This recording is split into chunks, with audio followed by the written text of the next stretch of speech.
지금 이제 우리나라의 경제 성장률이 점점 이제 내려간다 이건데, 앞서는 제가 말씀드렸다시피 기존하고 다른 거는 2009년 전이 뭐냐면 바로 글로벌 금융위기 오기 전이거든요. 이때까지만 해도 우리나라의 경제 성장률이 7, 8% 이상 갔어요. 그러다 보니까 은행 금리도 정기행 금리도 6, 7% 나오고 그랬거든요. 글로벌 위기 직전까지만 해도. 근데 2008년도 글로벌 위기 터지고 나서 전반적으로 많이 이게 뭐 경제도 둔화되기 시작하면서 여러 가지 면에서 저금리를 계속 돈을 푼 거죠, 정부에서도. 하여튼 그렇습니다. 그래서 2009년하고 지금 달라졌다. 그 다음에 아까 말씀드린 경제 저성장은 선진국의 하나의 병이고, 그게 하나의 어떤 선진국도 거쳐가야 되는 거기 때문에 앞으로 우리가 이제 경제 규모가 선진국화 될수록 저성장 시대로 간다. 그러면 거기에 맞춰서 투자를 해야지, 예전처럼 아무거나 사놨다가 아무 때나 오르고, 이게 경제 고성장일 때만 가능해요. 근데 지금은 그럴 때가 아니다. 그걸 한번 꼭 기억을 하실 필요가 있습니다. 예전에 제 기억에 2000년대 2007, 8년도서부터 2013년, 12년까지 그때 당시에 강남 재건축 투자한 사람은 다 망했습니다. 다 망했어요. 그때가 대한민국 최저점이 나왔어요. 2012, 2013년까지. 2008년서부터 얼마나 최저점이냐. 제 기억에 음마아파트 34평짜리인가가 그때 7억, 6억대 후반까지 나왔어요. 이게 말이 안 가죠. 지금 30억, 40억 가는 게. 불과 얼마 안 됐잖아요. 10년 전. 그럴 때 근데 사람들은 아무도 안 사요. 또 아무도 안 사요. 무섭다고. 전세 가격이, 제가 아는 소위 손님께서, 그때 제가 이제 부자들 자산 관리하는 파트에 있다 보니까, 프라이뱅커에 있다 보니까 전세금 4억을 끼고 7억짜리 사니까 3억 돈으로 산 거예요. 근데 지금 물론 많이 올랐지만 그때 당시만 해도 어떤 사람이 있었냐면은, 제가 아는 사람은 월급쟁인데 재건축 투자를 빚을 내 가지고 월급을 하여튼 받으면 다 투자했어요. 나이도 이제 50 가까이 돼서 돈도 좀 월급이 많이 받았는데, 대기업 다니까 그걸 다 박았는데 이자로만 막 이렇게 하면서 했는데, 재건축을 3개인가 2개를 샀대요. 2개인가 3개. 근데 이게 못 견디는 겁니다. 그 이자를 못 갚아요. 왜냐하면 가격 반등이 안 되니까. 그때 당시에 특히 2007년도 8년도에 샀던 사람들은 4, 5년간은 암흑기였거든요. 언제 뛰었냐? 박근혜 정부 출범하면서 그때 재건축 규제 확 풀면서 그때 갑자기 이제 다시 반등하게 했는데, 사실 그때까지 시간도 걸렸잖아요. 그러니까 시간만큼 어떻게 보면 아픔만큼 성숙한 것처럼 그런 고통의 기간이 있었던 거예요. 근데 그때 어떻게 되죠? 어려운 사람들 그때 못 견딥니다. 네. 근데 그때 자본이 넉넉하거나 여유 있는 사람들은 다 돈을 벌 수밖에 없는 거죠. 왜? 그 가격에 나갈 수 없는 가격이거든요. 아니, 음아파트가 어떻게 6, 7억이 말이 됩니까? 누가 봐도. 그렇습니다. 그런 시대가 있었다는 거죠. IMF 위기 때도 그랬고, 글로벌 위기 때도 그렇고. 하여튼 그렇습니다. 그래서 지금 우리가 가장 좋은 거는 안전마진 원칙에 충실해서 사는 거다. 가장 처음부터 싸게 사는 거예요. 쉽게 얘기하면.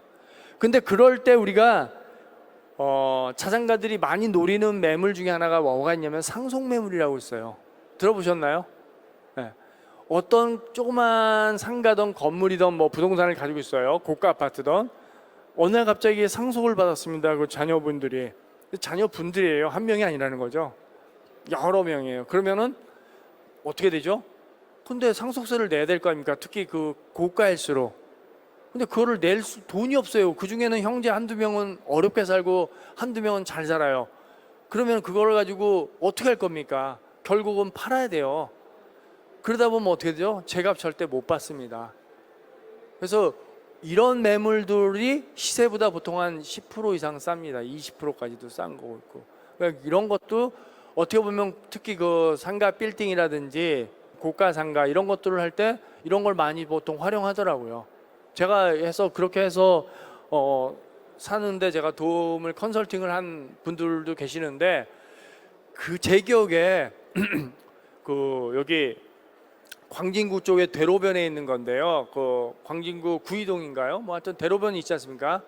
거기 있는 건데 빌딩이 제가 7년 전에 그게 대로변이 땅이 100평 가량 돼요. 그럼 지금은 단순 계산해도 못해도 100억이 넘어야 정상이에요. 외진데 아닙니다. 동네가 좋은 데 중에 하나예요. 군자도 있고 그쪽에. 근데 어쨌든 간에 그런데 제가 그게 6년 전인가 7년 전에 우리 손님이 이제 저 컨설팅을 통해서 샀을 때 그게 이제 평당가 한 4천 선에 샀거든요. 근데 그때 시세가 한 6천 정도, 5천 정도 간 것 같아요. 근데 상속 매물이었어요. 그러다 보니까는 시세. 근데 지금의 100평짜리 땅이 되고 건물이 5층짜리고 대로변에 전철역에 붙어 있는데 더더욱이나 그게 100억이 훨씬 넘거든요, 지금은. 근데 그때 당시에는 시장이 좀 약간 좀 조용하고 그 다음에 또 아까 했듯이 상속 매물이 이러다 보니까 싸게 사게 됐는데 대출이 그때도 잘 나왔어요. 저금리에. 그래가지고 대출이 한 32억 나온 것 같아요. 자기 돈 8억, 7억으로 산 거예요.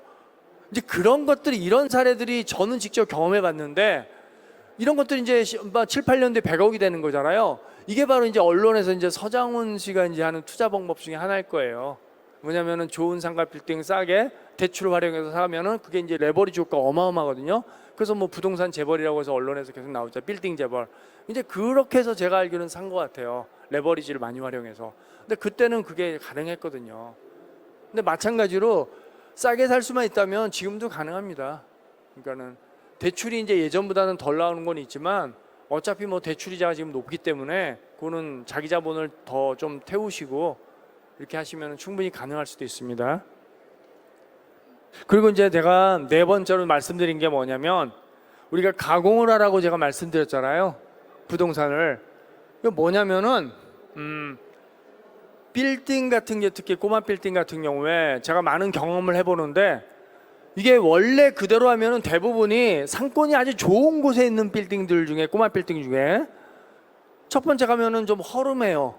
두 번째는 엘리베이터가 없어요 보통 3, 4층짜리는.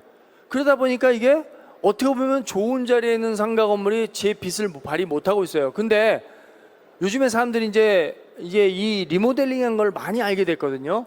그래서 실제로 예를 들어서 5층짜리 저 건물 같이 이제 저건 이제 샘플이지만 저게 실제가 아니라 기본적으로 만약 저런 5층 빌딩이 있다 그러면 리모델링 해가지고 기존에 없던 기본적으로 엘리베이터 설치하고 그 다음에 외관을 저렇게 예쁘게 좀 다듬고 이러면은 만약에 공사비가 뭐 한 4억 들었다 이러면은 실제 가격은 한 15억 이상 올라요. 10억 이상.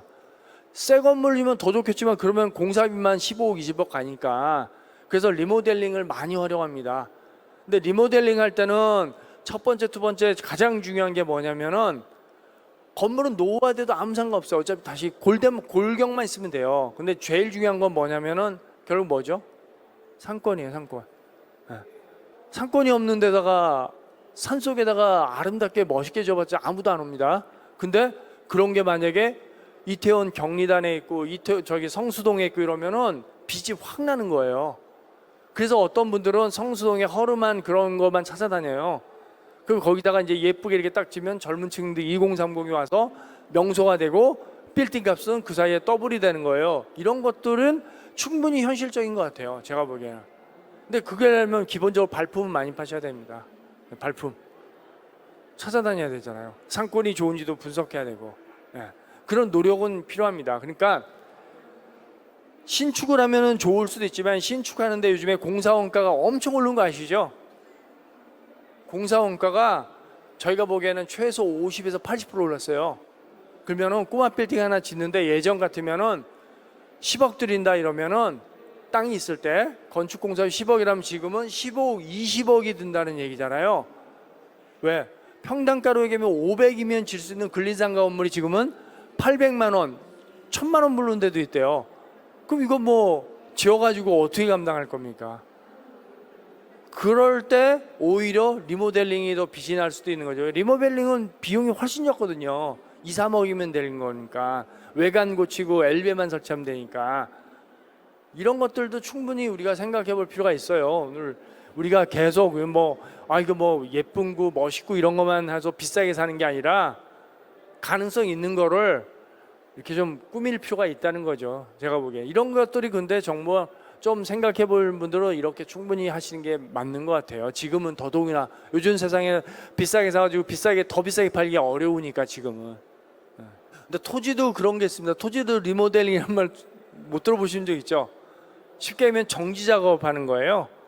토지를 이렇게 뭐 활용도가 떨어지는 거를 예를 들어서 뭐 이게 형질 변경해가지고 대지로 바꾼다든지 아니면은 이렇게 높낮이가 틀린 거를 이게 높이를 깎아가지고 평지로 만든다든지 이렇게 하면 훨씬 비싸게 거래가 되거든요. 그래서 토지도 리모델링이 가능합니다. 건물만 하는 건 아니에요. 네, 그 다음에 이제 제가 정부 정책에 대해서 말씀드릴게요.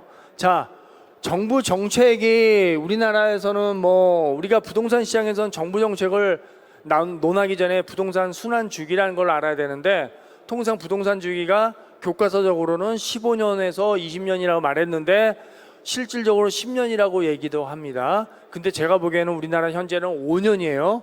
왜 5년인지는 아시고 계시죠?